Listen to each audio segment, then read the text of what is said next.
Rapido company value 22,000 crores. Swiggy 90,000 crores. Zomato 2,50,000 crores. Rapido financial year 23-24 లో 1000 కోట్ల పైగా ఖర్చు పెట్టి కేవలం 700 కోట్ల రెవెన్యూ మాత్రమే జనరేట్ చేసింది. అంటే 300 కోట్ల లాస్. జొమాటో ఈ మధ్య నెట్ ప్రాఫిట్ కి వచ్చింది. చాలా వరకు స్టార్ట్అప్స్ 1000 కోట్ల లాస్ లో రన్ చేస్తారు. అయినా కూడా లక్షల కోట్లలో వాల్యుయేషన్. కొన్ని స్టార్ట్అప్స్ 100 రూపీస్ ఖర్చు పెట్టి 1 రూపీ రెవెన్యూ జనరేట్ చేసిన కంపెనీస్ కూడా ఉన్నాయి. మరి ఈ కంపెనీస్ అన్ని లాస్ లో ఎట్లా రన్ చేస్తాయి? అంతంత వాల్యుయేషన్ ఎట్లా పొందుతుంది? ఈ స్టార్ట్అప్స్ ఎట్లా వర్క్ చేస్తాయి? ఫండ్ రైజింగ్ అంటే ఏంది? వాల్యుయేషన్ అంటే ఏంది? స్టార్ట్అప్ జర్నీ గురించి ఒకసారి తెలుసుకుందాం. అయినా అవి పెద్ద కంపెనీస్, మనమే అంత బిల్డ్ చేయగలుగుతాం? పులిని చూసి నక్కవాత పెట్టుకున్నట్టు ఉంటది అని అనుకుంటున్నావా? సరే, 16 years ఏజ్ లో 100 కోట్ల కంపెనీ బిల్డ్ చేసిన స్టోరీ వినలేదా? 100 days లో 1000 crores కంపెనీ బిల్డ్ చేసిన స్టోరీ వినలేదా? సరే పోనీ 1-2 years కష్టపడి 10 crores కంపెనీ బిల్డ్ చేసిన స్టోరీ అయినా వినలేదా? వింటనే ఉంటాం కానీ మనం యాక్షన్ ఏం చేయం. అంటే డైరెక్ట్ సక్సెస్ వస్తుందా అంటే కాదు. సక్సెస్ అయినా ఫెయిల్యూర్ అయినా ఫస్ట్ మనం స్టార్ట్ చేస్తేనే. ఒక స్టార్ట్అప్ ఐడియా టు ఎగ్జిక్యూషన్ వరకు, సీడ్ ఫండ్ నుంచి IPO వరకు ఇన్ డీటెయిల్ గా డిస్కస్ చేద్దాం. It's all start with an idea and vision. ఒక ఐడియా అనేది ఒక ప్రొడక్ట్ కావచ్చు, సర్వీస్ కావచ్చు, ఆల్రెడీ ఉన్న ప్రొడక్ట్ ఆర్ సర్వీస్ ఇంప్రూవైజేషన్ కావచ్చు, లేదా ఇంతవరకు ఎవ్వరు చేయండి ఒకటి కొత్తది నువ్వు చేయగలగవచ్చు. నీకు ఒక ఐడియా ఉంది, దాన్ని ఎగ్జిక్యూట్ చేయాలి. నువ్వు ఒక్కనే చేస్తావా, లేకపోతే నీ ఫ్రెండ్ తో కలిసి చేస్తావా, లేకపోతే ఒక టీమ్ తో చేస్తావా? ప్రస్తుతానికి అయితే నువ్వు ఒక్కని చేస్తావా అనుకున్నా. సో నీ దగ్గర ఐడియా ఉంది, దాన్ని ఎగ్జిక్యూట్ చేయాలి. నా దగ్గర ఐడియా ఉంది, ఇన్వెస్ట్ చేయండి అంటే ఎవరు చేయరు. ఫస్ట్ నువ్వు ఐడియాని ప్రూవ్ చేయాలి. దీన్ని ప్రూఫ్ ఆఫ్ కాన్సెప్ట్ అంటారు. సో ఫస్ట్ నీ ఐడియా మార్కెట్ లో వర్క్ అవుతుందా కాదా, అది నువ్వు నీ ఓన్ గా నీ మనీతో లేదా నీ ఫ్రెండ్స్ అండ్ ఫ్యామిలీ దగ్గర మనీ రేజ్ చేసి నువ్వు దాన్ని ప్రూవ్ చేయాలి. ఎగ్జాంపుల్, నీ ఐడియా ఒక ప్రొడక్ట్ ఆర్ సర్వీస్, దాన్ని నువ్వు వాల్యుయేట్ చేసుకోవడానికి నీకు ఎగ్జాంపుల్ ఒక 10 lakhs కావాలి. ఆ 10 lakhs నువ్వు ఒక ఫ్రెండ్ దగ్గర లేదా మీ ఫ్రెండ్స్ అండ్ రిలేటివ్స్ దగ్గర రేజ్ చేసినావు అనుకుంది. ఆ 10 lakhs కి వాళ్ళు ఇన్వెస్ట్ చేసినందుకు నువ్వేం చేస్తావు? ఒక 10% నీ కంపెనీ నుంచి డైల్యూట్ చేస్తావు. 10% డైల్యూట్ చేయాలి అంటే నువ్వు ప్రైవేట్ లిమిటెడ్ కంపెనీ రిజిస్టర్ చేయాలి. వన్స్ నువ్వు కంపెనీ రిజిస్టర్ చేసిన తర్వాత నువ్వు షేర్స్ ఇష్యూ చేయగలవు.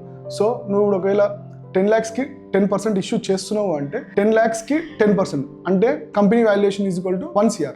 అంటే నీ వాల్యుయేషన్ 90 lakhs. సో ఇది నీ ఫస్ట్ స్టెప్ ఆఫ్ సక్సెస్ అనమాట. అంటే నేను నమ్మి ఒకరు 10 lakhs నీ మీద ఇన్వెస్ట్ చేశారు. ఈ 10 lakhs తోని నువ్వు సీడ్ ఫండింగ్ కన్నా ముందు, అంటే ఐడియా ఆ ప్రొడక్ట్ వ్యాలిడేటా కాదా, పీపుల్ దాన్ని యాక్సెప్ట్ చేస్తున్నారా లేదా, నువ్వు అనుకున్న ప్రొడక్ట్ ఆర్ ఐడియా ప్రాపర్గా ఫంక్షన్ ఉందా లేదా అనేది నువ్వు ఈ ఫండ్ తో టెస్ట్ చేయాలి. ఈ ఫేజ్ లో నువ్వు సక్సెస్ఫుల్ ఎగ్జిక్యూట్ చేయగలిగి నీ product or service people accept చేస్తున్నారు, మంచి రివ్యూస్ వస్తున్నాయి అండ్ గ్రో ఉంది అని అనుకుంటే నువ్వు దాన్ని ఫుల్ ఫ్లెడ్జ్డ్ గా ఎస్టాబ్లిష్ చేయడానికి నువ్వు నెక్స్ట్ ఫండ్ రైజ్ కి వెళ్ళొచ్చు. దాన్ని సీడ్ ఫండింగ్ అంటారు. సో ఇప్పుడు నీ ఐడియాని ఫుల్ ఫ్లెడ్జ్ గా నువ్వు ఎస్టాబ్లిష్ చేయడానికి నీకు ఎగ్జాంపుల్ ఒక 1 crore కావాలనుకున్నావు. ఇప్పుడు ఈ 1 crore కావాలంటే నువ్వు ఇన్వెస్టర్ దగ్గరికి వెళ్ళాలి. ఆ ఇన్వెస్టర్ నీ ప్రీవియస్ ఎగ్జిక్యూషన్ ని, నీ ఐడియాని, దానికి ఫ్యూచర్ ఉందా లేదా అని చూసి ఆ 1 crore నచ్చితే ఇన్వెస్ట్ చేస్తాడు. ఒకవేళ నచ్చింది అనుకుందాం, ఇన్వెస్ట్ చేసిండు అనుకుందాం. ఇప్పుడు 1 crore ఇన్వెస్ట్ చేసినందుకు నువ్వు ఆ ఇన్వెస్టర్ కి ఒకవేళ ఒక 10% స్టేక్ ఇస్తున్నావు అనుకుందాం. ఇప్పుడు అతను 1 crore ఇన్వెస్ట్ చేసినందుకు నువ్వు ఒకవేళ 10% ఇస్తే ఇప్పుడు company valuation is equal to 10 crore. అంటే ఇంత ముందుకు 10 lakhs పెట్టిన అతని valuation is equal to 1 crore. నీ వాల్యుయేషన్ వచ్చి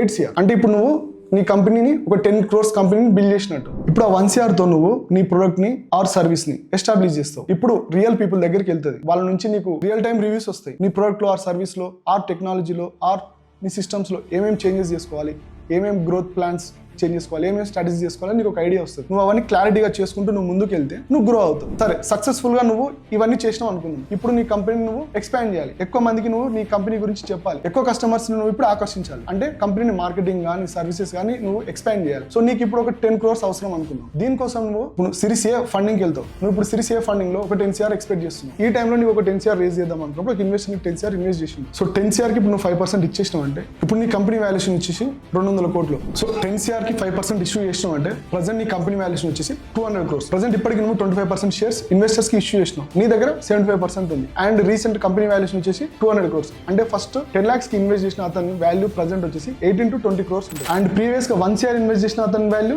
ఈజీగా 19 to 20 crore ఉంటుంది. అండ్ నీ వాల్యుయేషన్ వచ్చేసి దాదాపు 150 కోట్లు ఉంటుంది. సో ఇంత ఈజీగా 100 కోట్లు అంటే కాదు. నీ ప్రొడక్ట్ అండ్ నీ సర్వీసెస్ బాగుండి కస్టమర్స్ దాన్ని యాక్సెప్ట్ చేస్తున్నారు అంటే పాసిబుల్ అవుతుంది. ఇక్కడ ప్రాఫిట్ వస్తుందా లాస్ వస్తుందని కాదు, నీ కంపెనీ గ్రో అవుతుందా లేదా, దానికి ఫ్యూచర్ లో మార్కెట్ ఉందా లేదా అన్న దాని మీద డిపెండ్ అయి ఉంటుంది. ఇప్పుడు మనం చెట్టు పెట్టినాం, అది ఇప్పుడే పండ్లు రావాలంటే రాదు. మనం నీళ్ళు వేయాలి, ఎరువు వేయాలి, అది పెద్ద అయిందాక వెయిట్ చేయాలి. ఇప్పుడు ఇంత వేసినా నాకు ఇంకా ఏం రాలేదు, ఇదంతా నాకు లాస్ అంటే కాదు, వెయిట్ చేయాలి. సో ఆ చెట్టు ఫ్యూచర్ పొటెన్షియల్ ఏందో అదే కంపెనీ వాల్యూ. ఇట్లా ఫండ్ రైజ్ చేసుకుంటూ అండ్ వేరే వేరే సిటీస్ కి స్టేట్స్ కి ఎక్స్పాండ్ అవుతూ బీసీ నుంచి ఇన్వెస్ట్మెంట్ బ్యాంక్స్ నుంచి ఫండ్ రైజ్ చేసుకుంటూ IPO వరకు వెళ్తారు. ఈ ఫేజ్ లో 100 కోట్ల రెవెన్యూ, 1000 కోట్ల వాల్యుయేషన్ క్రియేట్ అవుతుంది. కానీ ఆ వాల్యుయేషన్ రియాలిటీకి ఎప్పుడు వస్తుంది? IPOకి వచ్చినాక వస్తుంది. అసలు ఈ వాల్యుయేషన్ ఏంది, ఫండ్ రైజింగ్ ఏంది, అంతా అసలు ఏంది అర్థమైతే అనుకుంటే సింపుల్ గా మన భాషలో చెప్తా. ఇప్పుడు ఒక ల్యాండ్ ఉంది, ఆ ల్యాండ్ లో ప్రస్తుతానికి 100 రూపాయల గజం అనుకుంది. ఈ 100 రూపాయల గజం అనుకున్నప్పుడు నేను ఒక చిన్న బిట్ తీసుకుంటాను, దాని చుట్టుపక్కల మొత్తం క్లీన్ చేస్తా. క్లీన్ చేసి ఏం చేస్తా?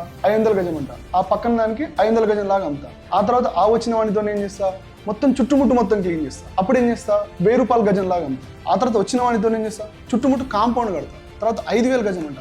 తర్వాత ఆ వచ్చిన వాటితో రోడ్లు వేస్తా. అప్పుడు 10,000 గజం అంట. ఆ తర్వాత ఏదో ఒక ప్లేస్లో ఒక బిల్డింగ్ కట్టి దాన్ని 20,000 గజం అంట. సేమ్ ఇదే ఫండ్ రైజింగ్, వాల్యుయేషన్. మన సింపుల్ మన భాషలో చెప్పాలంటే, ఎగ్జాక్ట్ అని కాదు, అర్థం అవ్వడానికి అట్లా చెప్తుంది. ఇక్కడ అన్ని స్టార్ట్అప్స్ పెట్టినప్పటి నుంచి ఐపీఓకి పోతాయా అంటే కాదు. ఇందులో ఓన్లీ 5 to 10% ఆర్ 1 to 5% వరకే పోతాయి. సో ఐపీఓ అంటే ఏంది, ఇన్వెస్టర్స్ ఇందులో ఇన్వెస్ట్ చేసిన మనీ ఎప్పుడు లిక్విడేట్ చేసుకుంటారు, అసలు ఆ ప్రాసెస్ ఏంది, అది ఎట్లా అనేది ఇప్పుడు క్లియర్ గా ఎక్స్ప్లెయిన్ చేస్తాను. కానీ ల్యాండ్ లో లిమిట్ ఉంటుంది, కానీ స్టార్ట్అప్ లో లిమిట్ ఉండదు. నువ్వు ఎన్ని షేర్స్ అని ఇష్యూ చేసుకోవచ్చు, ఎంత ఫండ్ అయినా రేజ్ చేయొచ్చు, నీ కంపెనీ పర్ఫార్మ్ మంచిగా ఉన్నంతసేపు. అయితే ఇన్ని రౌండ్స్ ఫండ్ రైజ్ చేసినాం, ఐపీఓ వరకు వచ్చినాం, ఓన్లీ ఐపీఓ త్రూ ఎగ్జిట్ అవ్వగలమా, ఓన్లీ ఐపీఓ త్రూ నీ ఇన్వెస్ట్మెంట్ నువ్వు లిక్విడ్ చేసుకోవచ్చా అంటే కాదు. నువ్వు నీ కంపెనీని వేరే కంపెనీతో మర్జ్ చేసి కానీ, లేదా వేరే కంపెనీస్ నీ కంపెనీని ఫుల్ గా బై చేసినా కూడా నీ ఇన్వెస్ట్మెంట్ నీకు లిక్విడ్ అవుతుంది. ఇప్పుడు నువ్వు 10,000 కోట్లు పబ్లిక్ ఆఫరింగ్ నుంచి అంటే ఐపీఓ నుంచి రైజ్ చేయాలంటే ఒక 40 కోట్ల షేర్స్ ఇష్యూ చేసినావు అనుకుందాం. ఒక 40 కోట్ల షేర్స్ ఇష్యూ చేసినప్పుడు అంటే కంపెనీలోని 40% కొత్తగా షేర్స్ ఇష్యూ చేసినావు అంటే కంపెనీ 60% హోల్డ్ చేస్తుంది.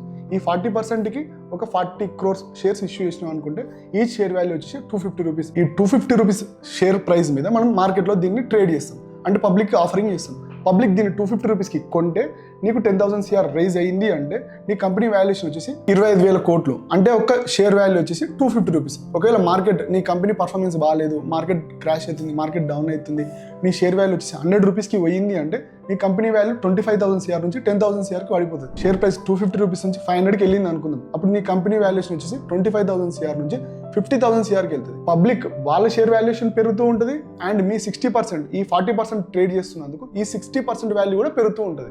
ఒక సింపుల్ ఎగ్జాంపుల్ చెప్పాలంటే, స్టార్టింగ్ లో ఒక 10 lakhs ఇన్వెస్ట్ చేసి ఎగ్జిట్ అవ్వకుండా ఇప్పటికీ ఉండు అనుకుందాం. అతనికి ఒక 1% షేర్ ఉంది అనుకుందాం కంపెనీలో, అంటే డిఫరెంట్ డైల్యూషన్స్ వల్ల షేర్ 10% 1%కి వస్తుంది. అతనికి 1%కి 250 కోట్ల వాల్యుయేషన్ వస్తుంది. అంటే అతను ఆ 1% ఇప్పుడు మార్కెట్ లో సేల్ చేసుకుంటే 10 lakhs పెట్టినందుకు అతని వాల్యుయేషన్ వచ్చేసి 250 CR. ఒకవేళ ఈ టైంకి నువ్వు 10% హోల్డ్ చేసి ఉంటే ప్రెసెంట్ నీ వాల్యుయేషన్ వచ్చేసి 2,500 CR. సో ఈ 1000 కోట్లు ఏంది, ఈ గాలి మెడల్ ఏందని నీకు అనిపిస్తే, ఒకవేళ వాళ్ళు కూడా అలానే అనుకుని ఉంటే వాళ్ళు కూడా అక్కడ రీచ్ అయ్యేవాళ్ళు కాదు. సో మీరు గ్రో అవ్వాలి అనుకుంటే ఒక స్టార్ట్అప్ స్టార్ట్ చేయండి, లేదా స్టార్ట్అప్ లో ఇన్వెస్ట్ చేయండి. సో మీకు ఏదైనా ఐడియా ఉంటే వాళ్ళు ఏమంటున్నారు, వీళ్ళు ఏమంటున్నారు, లేకపోతే ఇది బాగాలేదు అది బాగాలేదు కాబట్టి మీకు నమ్మకం ఉండి అది వర్కౌట్ అవుతుంది అంటే స్టార్ట్ చేయండి. All the best.